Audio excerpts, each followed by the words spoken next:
All right, so welcome back, guys. This is part 8. We've already sent everything through the planer. Now we're going to move over here to the table saw, and let me tell you, if you do not have a table saw, that's okay. You can a lot of times what we used to do over the years when we didn't have, fancy equipment either. You can get a square from the store, pretty cheap. Set your square exactly where you want it. Clamp it like the clamps we used in our last couple of videos, and that way you can hold a skill saw across here and stabilize yourself straight to create a straight line. Once you have one straight line, then it makes it easier to get the other ones. We're going to jump right into it with a table saw though, because predominantly we're already pretty straight. We just want to get from the baking pan, you can see the grooves here, how they kind of come out instead of straight up and down. That's the whole reason we're going to trim this up. To do that, I want to point out a couple things to you. For one, if you notice the height of our blade and the height of our piece, okay, we're about halfway. Don't try to cut this in one swipe or it's going to try to bind up on you. So we're going to make 2 passes here on each cut to trim this fat away.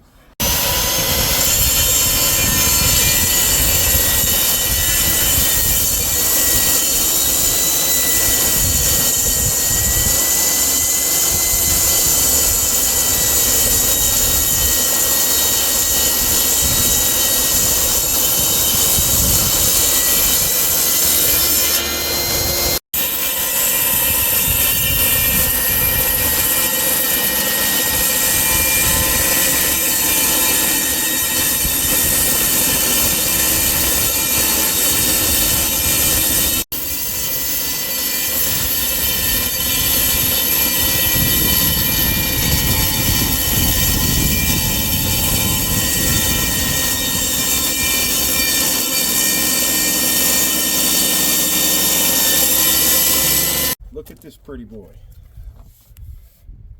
So it is squared up and beautiful, just like we wanted it. Now we're going to start shaping this guy and really bringing him to life. So a couple things you need here. This is a 3/4 routing bit on our router. We have a handheld router that we use a lot. We're using this one instead. But what you want to do is you want to take a scrap piece of wood, just like we did. We actually put this across here and routed this little section here to make sure before we actually put it into our wood that it's going to do right.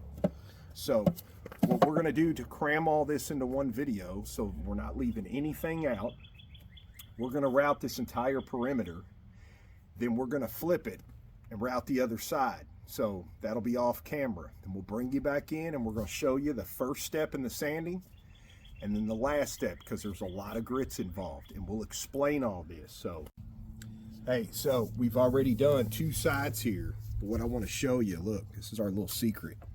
Take your microfiber towel underneath and set it there. It allows the piece not to slide around on you. Normally we would send this through our router table.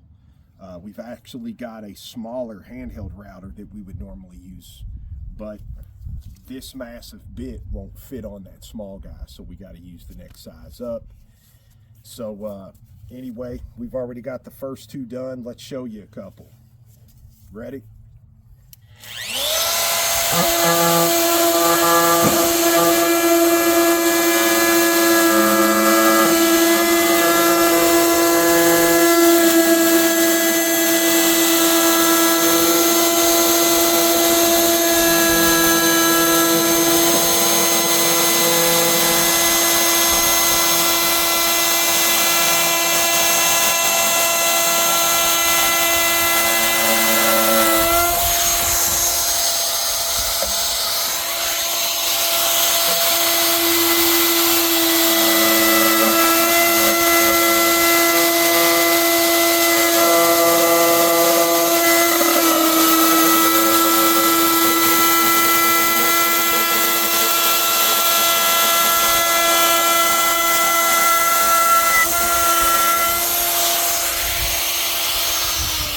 You didn't think it was going to get messy.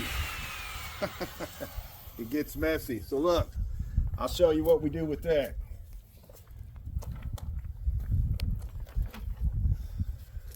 There you go, Tom. Go ahead.